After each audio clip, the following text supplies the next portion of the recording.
Welcome, everyone. I am so excited to welcome you to today's event. My name is Natalie Benamou. I'm the founder of HerCsuite. I'm excited because I'm going to be speaking with Naomi Kent. She is our board's chair and also a co-founder of our board's retreat. And she's the CEO of the Boardroom Co. And I cannot wait for you to hear this conversation. Before we get started, I'm going to share a few things about HerCsuite so that everybody knows what we do. I get asked this a lot. HerCsuite is a leadership development organization, and we provide women with all the tools in programs, including masterminds like our board's mastermind. We do boards retreats, and we have some of our alumna on the call with us. So you can ask them questions if you're curious about that. And then we do corporate summits, similar to what we're doing at our board's retreats for companies. We come into companies and we talk to them about board programs. I'm so excited to introduce you to Naomi Kent. Naomi Kent, I'm going to turn it over to you. Yeah, thank you. Thanks for joining me. And hi, everyone. Good to see so many familiar faces here today. We're going to be talking a little bit about some three things that are really important when you are considering a corporate board career, whether you're going to start it out from scratch or whether you're going to build on it. So you already have board roles and you want to continue to build more and more board roles, whether it's number wise or even size, you want to get larger.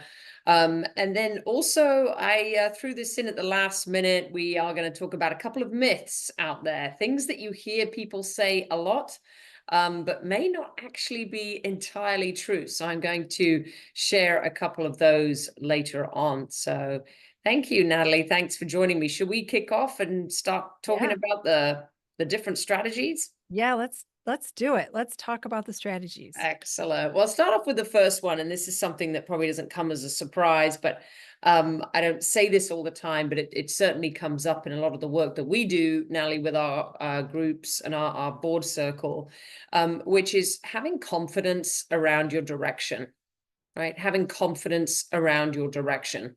So not just saying, hey, I want to get on a board, but actually knowing what type of board it is that you want to join and what is your value proposition to that type of board. And for those of you who work with me and join some of our circles, and some of you here have actually joined our board readiness retreats, you'll know that I talk about this a lot, about having the confidence to know what is right for you and what is achievable as well. I mean, I've seen, and this is no one actually from her C-suite, but in the past, I've sort of come across individuals who have been kind of what I call spinning their wheels, right, for years and years, not getting any traction, not being able to get any opportunities. And when I ask them a few questions and we kind of break it down, usually it comes back to the confidence in their direction. They're just not sure where they're going. And so what they tend to do is they tend to speak to really influential people, but rather than actually telling those influential people where they want to go, they end up asking those influential people, what do you think I should do? Do you think I could serve on a board? Where do you think I would serve? And those types of conversations are great. Talk to me if that's the kind of thing you want to ask, because I'm more of an advisor on this topic. But if there are influential people in your network, I don't recommend having those kinds of conversations with them. I recommend having the conversations with them around where you're going, what you're going to be doing, and again, bringing in that confidence. So it's really, really important just to know where you're going and then have the confidence that you bring with it. So that's the first one. Oh, you're on mute. I'm curious to know, in that process, I think people get stuck in different phases, right? They're progressing through, and it doesn't matter if they're just starting or they've been on the progress for a long time. Where are some things that you've seen where people are really they feel like maybe it's about confidence or something else that they're just not sure about in their board progress?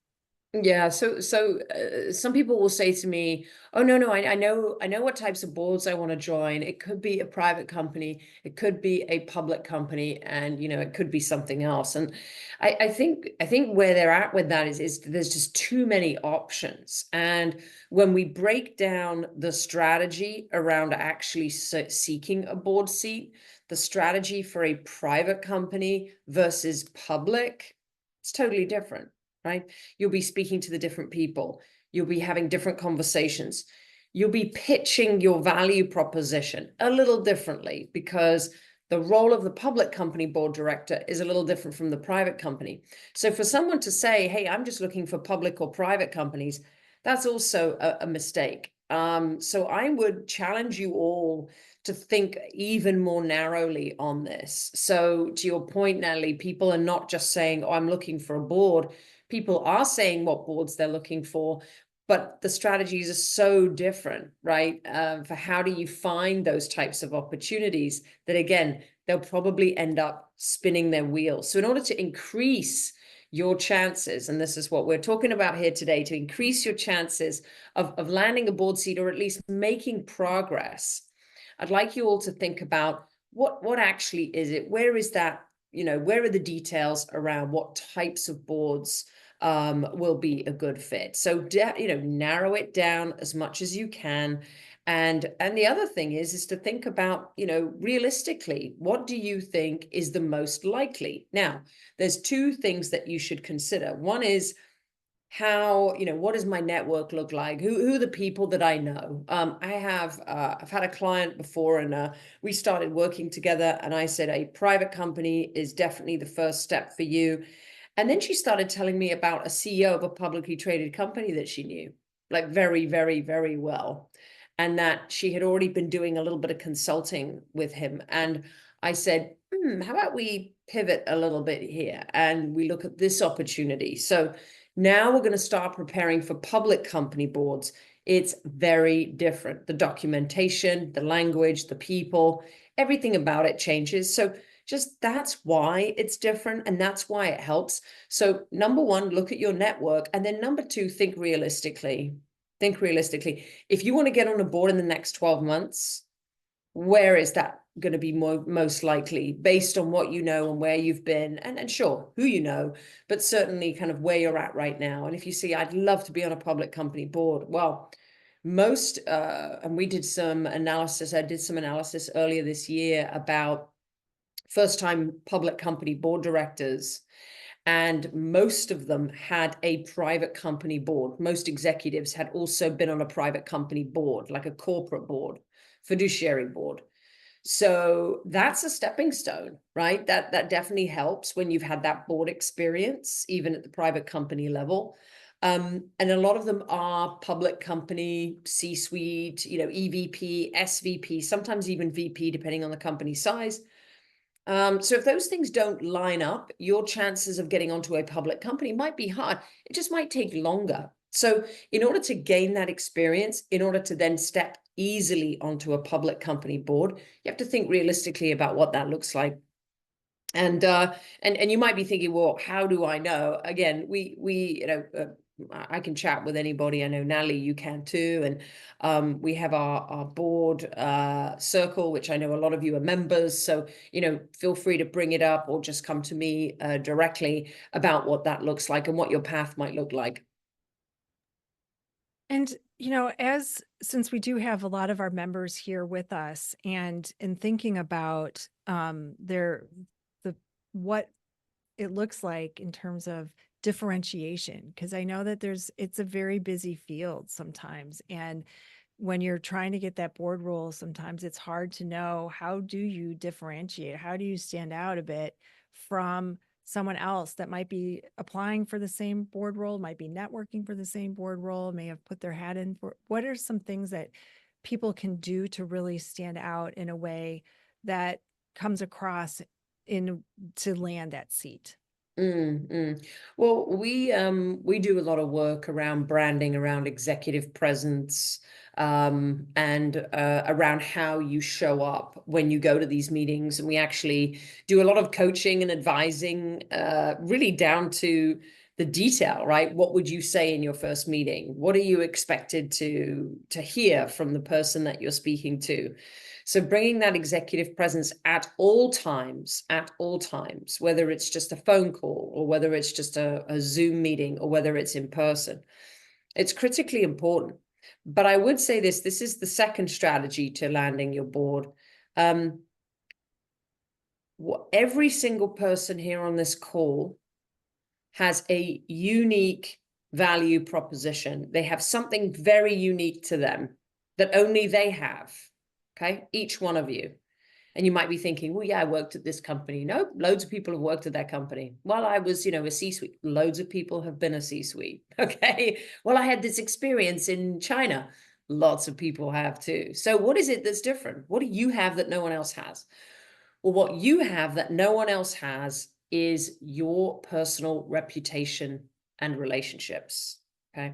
And so what you have built over time is a result of the continuous work that you have done to build that reputation, to build that trust with the people around you. And then, of course, to build relationships. So who trusts you? Who likes you? Who wants to work? Who would you want to work with again? Right?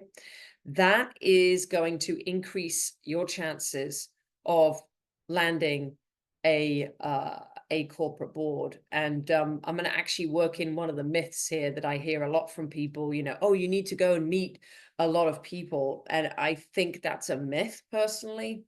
I think it's important to build new relationships, but at all times of your career, not just when you're looking for a board seat, right? You should be continually trying to connect with new people. But actually, for a first-time board director or most boards, I would say that you need to work your existing relationships a lot harder. I often say, and I know we had a whole program module on this during our retreat that we had in August. And it really was a deep dive into, I want you to dig deep into your past, that former investor, that former CEO that you reported into back in 2006, right? Where are they now?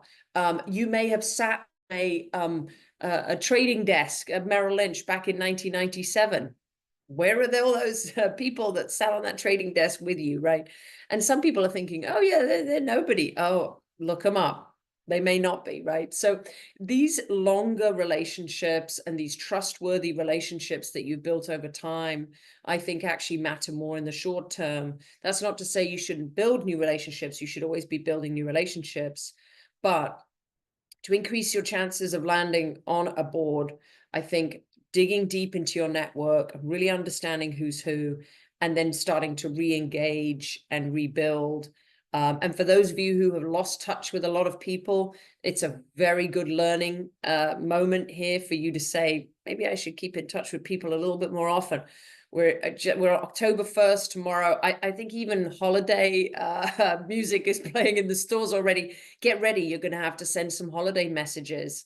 So start thinking about who you're going to start sending those. Maybe, Thanksgiving is a great opportunity to kind of give thanks and reconnect. And it's a wonderful time of year to do it. So have a think about the next couple of months could be you really ramping up those relationships, reconnecting with people. And I don't know about you, but I love it when people reconnect with me. Someone did it recently. I hardly remembered him, but then he reminded me and I went, oh my God. He said, oh, you helped me with this.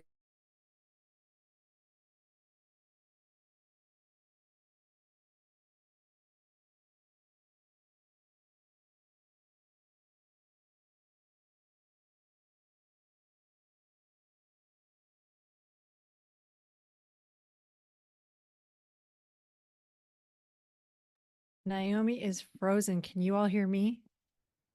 Yes. Okay. Let me message her. Oh, there you go. You froze for a second. Oh, maybe she's coming back.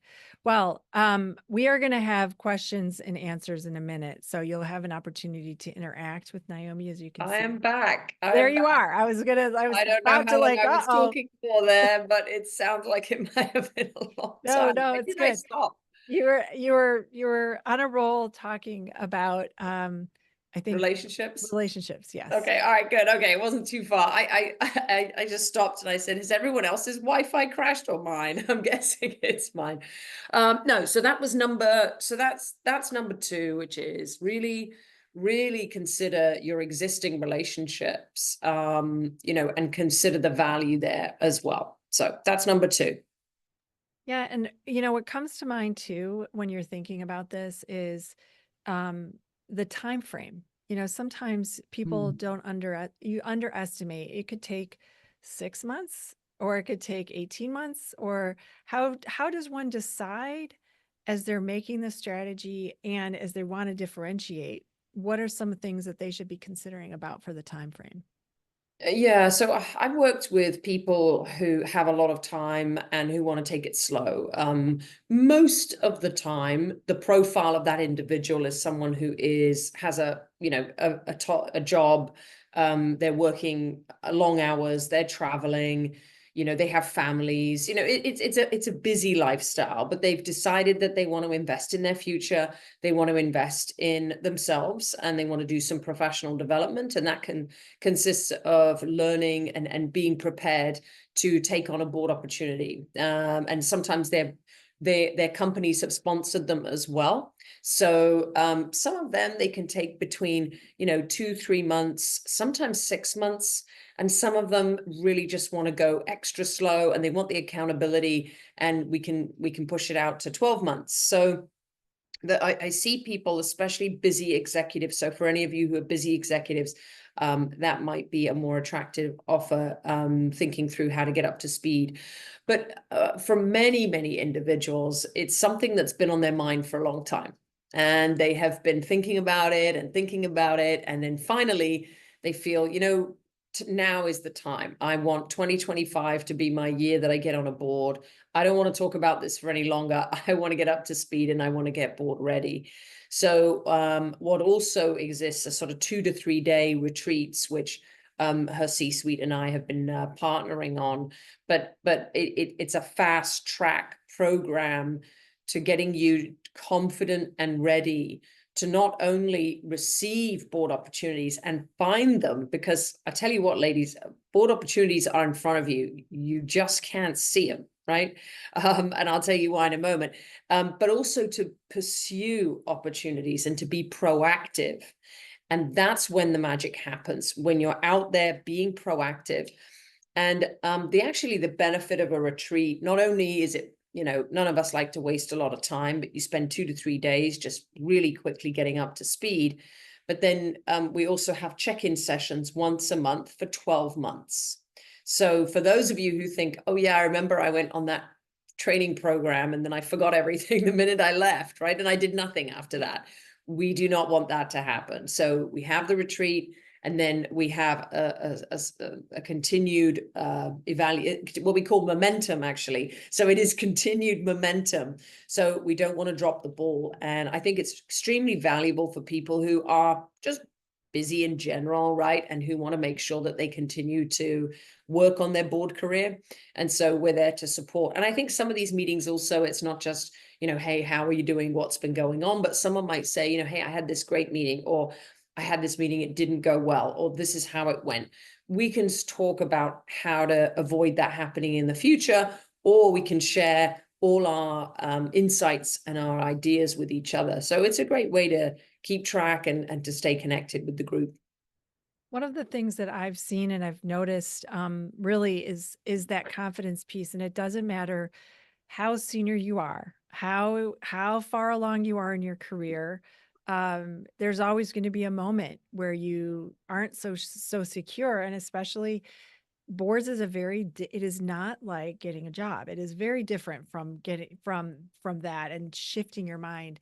And that was one of the things I observed. Both, it was wonderful observing it with the people that participated at the retreat, but also seeing women when they have that confidence. What are some of the things and the strategies that people should be thinking about in terms of building that confidence? It's different than it is for finding a job. Yeah, the confidence comes from a number of different ways. One is knowing your direction, which was actually one of the first strategies we just talked about. So knowing your direction. The second one is know your audience. Who are you even speaking to? Do you want to get on a publicly traded company board? Are you set up to be on a publicly traded company board? We aren't all set up. It's fine if you're not. It's not like a everyone has to be. It's not like that at all. And then think through the role and responsibilities of those board directors. So if you've decided it's a family-owned private company business, do your research. Find out what is expected of a board director who might be independent on the board of a family-owned business. Any kind of company, a PE-backed firm. Do your research. Make sure you know. Make sure you research board level topics. Once a month, it's only for about 45 minutes, but once a month, we have a group that meets and we do a very quick summary. Let's think, let's read some articles. Let's just get familiar with a board level topic. We've had conversations around cybersecurity. We've had conversations around finance. We've had conversations around CEO succession. You know, these should not be terms that you're unfamiliar with. You don't have to be the expert on CEO succession, not at all. But you do need to know a little bit about it in order to have a conversation. And again, it's all about feeling confident. It's more than anything, it's that confidence. So I would say it's understanding where you're going, knowing what to say and how to value yourself in that position, the roles and responsibilities, and then just being informed of all the topics at the board level that are not your subject matter expertise. I'm sure that there's plenty of people on this call who are thinking, well, I'm the cybersecurity expert. Well, that's okay. You don't need to research that. I would recommend it. But, you know, are you familiar with what a compensation committee does? Do you even need to be? I don't know. Compensation committee might be something more aligned with a publicly traded company or a large private company, maybe family-owned business. So again, know where you're going. Understand just that space. Don't go too broad. If you go too broad, what I think will happen is you will end up just not finding an opportunity because you won't be speaking to the right people at the right time. So it's definitely a major piece is that. Yeah. And, you know, as you're thinking about all these ways of differentiation and confidence, there can still be some myths. And I'm going to ask you if there's another one that you want to share about the process, because I think people sometimes get confused about how to go to the next step and what do I do? Yeah. So I think that so there are two types of board readiness kind of programs or thought processes that you should think about. One is, are you ready and are you prepared? And do you know how to get to an interview? And then the second question you have to ask is, if you were on a board, if you were in a board meeting after this meeting's done, if you were about to join a board meeting, would you be confident in that board meeting, right? Those are two different things. I focus very heavily on getting candidates to the interview, right? For a lot of you, serving on a board is actually very familiar to you. You have served on, you know, nonprofit boards, you understand governance, you have presented to executive corporate boards of corporations, you understand, you know, you've met board members, you've had those conversations. There may be things that you want to update yourself on, or there may be areas that you want to feel, again, a little bit more confident in. But I think all in all, those areas could be, you know, that's a checkbox. That's an area that you check. For a lot of you, it's, you know, how do I get myself positioned correctly so that I can actually find opportunities and get into interviews? And so that's the piece that's, I think, really, really important here and just to sort of be aware of. So when people talk about board readiness, to me, it's two areas. I can share one other myth before we go into Q&A real quick. Well, there's actually two that I've written down here, but for a lot of people, it's an assumption that in order to get on a board, you should avoid everybody except for board members, and you should just be focusing in on board members in order to get on a board.